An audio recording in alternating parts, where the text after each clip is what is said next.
Hello everybody, welcome to another episode of Horse and Musket. This is episode 2. So last episode, the first episode, I started basing some miniatures for Napoleonics that I had painted for quite some time, but had not done the basing and had not done their banners.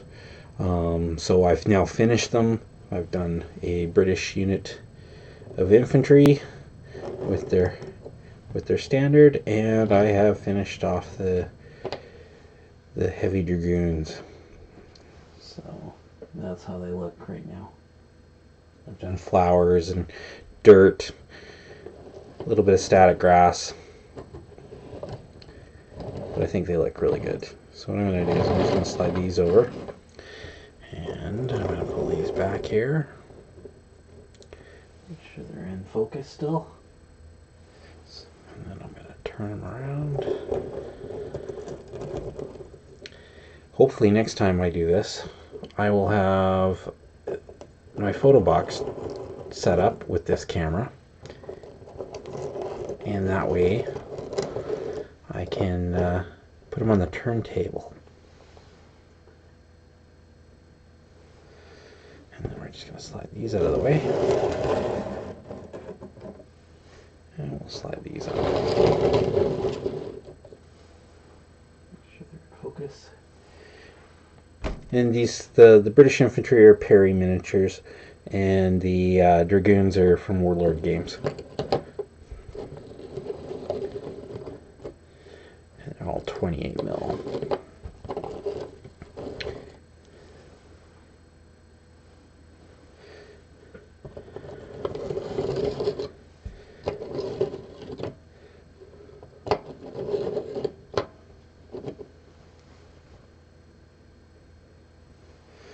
Okay, so that's what I got done for this past week. So I'm just going to slide these off to the side for right now, and then I'll show you what I'm working on right now.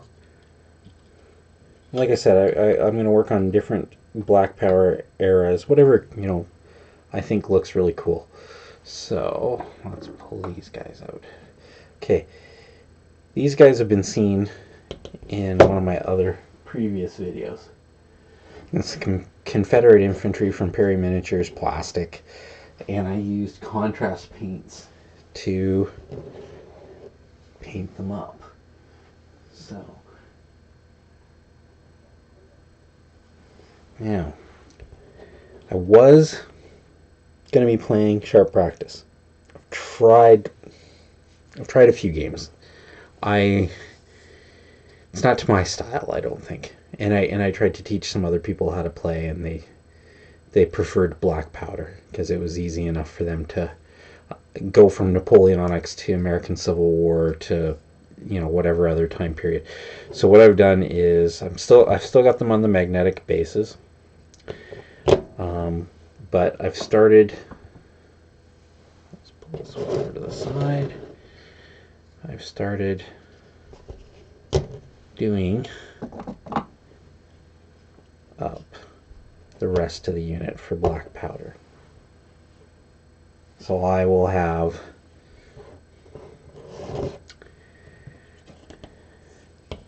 all these guys for a regiment.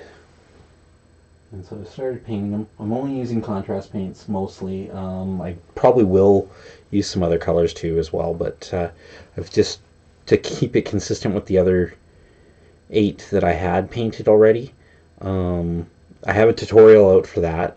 I'll post it in the links below. But yeah, so what I've done is I'm going to keep this a fairly generic unit. I'll probably do 4 regiments or 5 regiments for the brigade, and I'm going to keep them very generic with their standards and stuff like that. And then I will go and I'll do things that I want to do, like the Texas Brigade or Stonewall's Brigade or something like that, and then I'll do those as well. But that's what I've gotten done this week. I started doing these guys. I'm hoping to work on them some more tonight, And on the next horse musket, I will hopefully show you them all based and their banner and everything done. I'm really trying to use these videos to kick my butt into painting more, so I can get some stuff done. And after these guys, I think I'm going to go back to some Napoleonics, because I do have a lot of units that I've almost done. They're like very close to being done. A couple of them need some little tiny details painted on. Their basing done and their banners done, and that's it. And I think to give myself a little bit more, hey, look what I've accomplished, I'm going to go back to those units and, like these British infantry and these dragoons, finish off their basing, finish off any details, and then put their banners on and call them done. I just want to get so it feels like I've accomplished something when I look at my shelf and look what I've gotten done.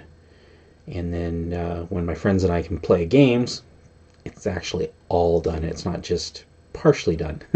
So, but I will be finishing these before the next episode. So these Confederate infantry will be done before the next episode. And after I finish these, if I go back to do some American Civil War, it'll be a Union unit, a Union regiment next. And then I'll just switch off. I'll do Confederates and then go back to Union, and just maybe an artillery piece or an officer's command stand in the process. But that's what I've gotten done. I'm quite happy how the Napoleonics are looking, and I'm quite happy how the Confederate infantry are looking as well.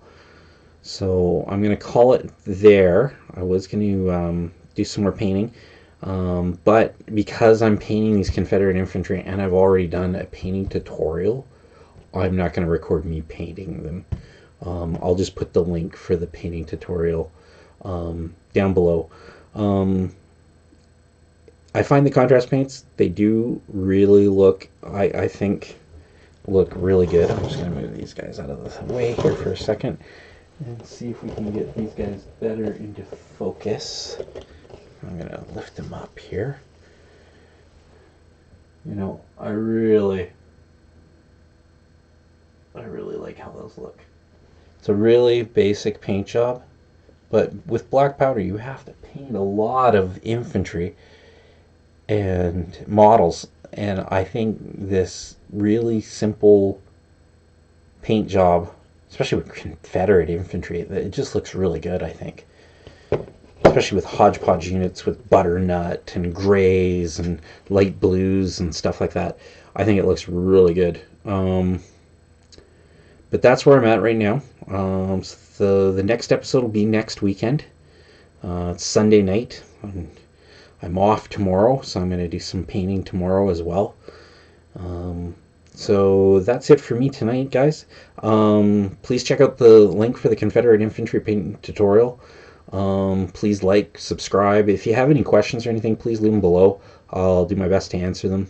And thanks, guys, and have a great night.